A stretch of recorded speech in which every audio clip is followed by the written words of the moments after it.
me forever on fire. ಬಾಂಗ್ಲಾದೇಶದಲ್ಲಿ ಪ್ರತಿಭಟನೆ ಆರಂಭವಾಗಿ ಬಹಳ ದೊಡ್ಡ ಮಟ್ಟದ ಹೋರಾಟ ಶುರುವಾಯಿತು. ಈಗ ಅರಾಜಕತೆ ಸೃಷ್ಟಿಯಾಗಿದೆ. ಅಲ್ಲಿನ ಪ್ರಧಾನಿ ಶೇಖ್ ಹಸೀನಾ ದೇಶ ಬಿಟ್ಟು ಹೋಗಿದ್ದಾರೆ. ಮಾತ್ರವಲ್ಲ, ತಮ್ಮ ಪದವಿಗೆ ರಾಜೀನಾಮೆಯನ್ನು ಕೂಡ ಕೊಟ್ಟಿದ್ದಾರೆ. ರಾಜೀನಾಮೆ ಕೊಟ್ಟು ಪರಾರಿಯಾಗಿರುವಂತಹ ಶೇಖ್ ಹಸೀನಾ ನಿವಾಸಕ್ಕೆ ಜನ ನುಗ್ಗಿದ್ದಾರೆ. ಪ್ರತಿಭಟನಾಕಾರರು ನುಗ್ಗಿದ್ದಾರೆ, ಪುಂಡಾಟ ಮಾಡಿದ್ದಾರೆ. ಮನೆಯಲ್ಲಿಯೇ ತಿಂದು ಮಲಗಿ ಅಲ್ಲಿರುವಂಥ ವಸ್ತುಗಳನ್ನು ಹೊತ್ತೊಯ್ದಿದ್ದಾರೆ. ಇತ್ತ ಭಾರತ ಮತ್ತು ಬಾಂಗ್ಲಾದೇಶದ ನಡುವೆ ರೈಲು ಸಂಚಾರ ರದ್ದಾಗಿದೆ. ಭಾರತದಲ್ಲಿ ಬಾಂಗ್ಲಾ ರಾಯಭಾರಿ ಕಚೇರಿಗೂ ಕೂಡ ಬಿಗಿ ಭದ್ರತೆ ಒದಗಿಸಲಾಗಿದೆ.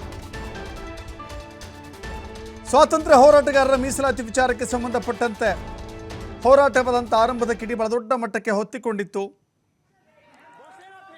ಅದು ದಂಗೆಯಾಗಿ ಒಂದು ರೀತಿ ಬಂಡುಕೋರರೆಲ್ಲರೂ ಕೂಡ ಬಹಳ ದೊಡ್ಡ ಹೋರಾಟವನ್ನು ಶುರು ಮಾಡಿದ್ರು. ವಿದ್ಯಾರ್ಥಿ ಸಂಘಟನೆಗಳು ಕೈ ಜೋಡಿಸಿದ್ದು. ರಾಜಕೀಯ ಪಕ್ಷಗಳ ವಿರುದ್ಧ ವಿದ್ಯಾರ್ಥಿ ಸಂಘಟನೆಗಳು ಹೋರಾಟಕ್ಕಿಳಿದ್ವು.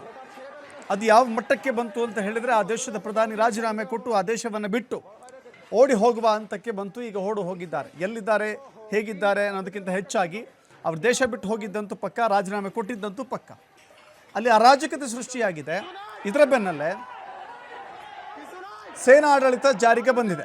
ಸೇನೆಯ ಮುಖ್ಯಸ್ಥರು ಕೂಡ ಜನರ ಪತ್ರಿಕಾಗೋಷ್ಠಿ ಮಾಡಿ, ಸುದ್ದಿಗೋಷ್ಠಿ ಮಾಡಿ ಅದನ್ನು ಸ್ಪಷ್ಟಪಡಿಸಿದ್ದಾರೆ. ಇನ್ನೊಂದು ಕಡೆ ನೋಡ್ತಾ ಇದ್ದೀರಿ, ಅರಾಜಕತೆ ಅಂದರೆ ಅರಾಜಕತೆ ಮತ್ತೊಂದು ಅಫ್ಘಾನಿಸ್ತಾನದ ರೀತಿಯಲ್ಲಿ ಗೋಚರಿಸ್ತಾ ಇದೆ. ಬಾಂಗ್ಲಾದಲ್ಲಿ ಶೇಖ್ ಹಸೀನಾ ಅವರ ಮನೆಗೆ ನುಗ್ಗಿ ಕಂಡ ವಸ್ತುಗಳನ್ನು ಕಿಚನ್ಗೆ ನುಗ್ಗಿದ್ದಾರೆ. ನೋಡ್ತಾ ಇದ್ದೀರಿ, ಕಿಚನ್ಗೆ ನುಗ್ಗಿ ಸಿಕ್ಕಂಥ ಪಾತ್ರೆಗಳನ್ನು, ಸಿಕ್ಕಂಥ ಆಹಾರ ಸಾಮಗ್ರಿಗಳನ್ನು, ಸಿಕ್ಕ ಸಾಮಗ್ರಿಗಳನ್ನು ಒತ್ತೊಯ್ದಿದ್ದಾರೆ. ನೋಡಿ, ಗ್ರಾಸರಿ ಇದೆ, ಅಂದರೆ ಪಡಿತರ ಇದೆ. ಅಲ್ಲಿ ಕೆಲವಷ್ಟು ಕಡೆಗಳಲ್ಲಿ ಟೀ ಕಪ್ಸ್ ಇಟ್ಟಿದ್ದಾರೆ. ಮನೆಯಲ್ಲಿರುವಂಥ ಪೀಠೋಪಕರಣಗಳನ್ನು ಧ್ವಂಸ ಮಾಡಿದ್ದಾರೆ. ಹೀಗೆ ಸಿಕ್ಕ ವಸ್ತುಗಳನ್ನು ಒಡೆದು ಹಾಕಿದ್ದಾರೆ. ಅವರ ಮನೆಯ ಪುಂಡಾಟಿಕೆ ಮೆರೆದಿದ್ದಾರೆ. ನೋಡಿ ಹೇಗೆ ನುಗ್ಗಿದ್ದಾರೆ ಅಂತ ಹೇಳಿ. ಜೊತೆಗೆ ಅಲ್ಲಿ ಅವರ ಮನೆಯಲ್ಲಿರುವಂಥ ಸ್ವಿಮ್ಮಿಂಗ್ ಪೂಲ್ ಅಥವಾ ಬೋಟಿನ ವ್ಯವಸ್ಥೆ ಇದೆ, ಅಲ್ಲೂ ಕೂಡ ಹೋಗಿದ್ದಾರೆ. ಯಾವ ಭಾಗವನ್ನು ಬಿಟ್ಟಿಲ್ಲ ಅವರ ಮನೆಯಲ್ಲಿ. ಎಲ್ಲ ವಸ್ತುಗಳನ್ನು ಒತ್ತೊಯ್ದಿದ್ದಾರೆ.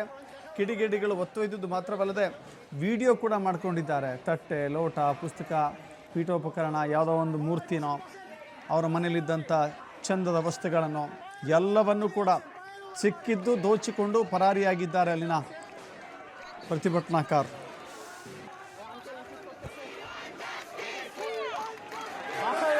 বলতো এত বড় জিনিস আমি নিতে পারবো না। বড় ভাইরা দেখতেছি নিচ্ছে। ওহো, প্রিন্টার যদিও দরকার ছিল।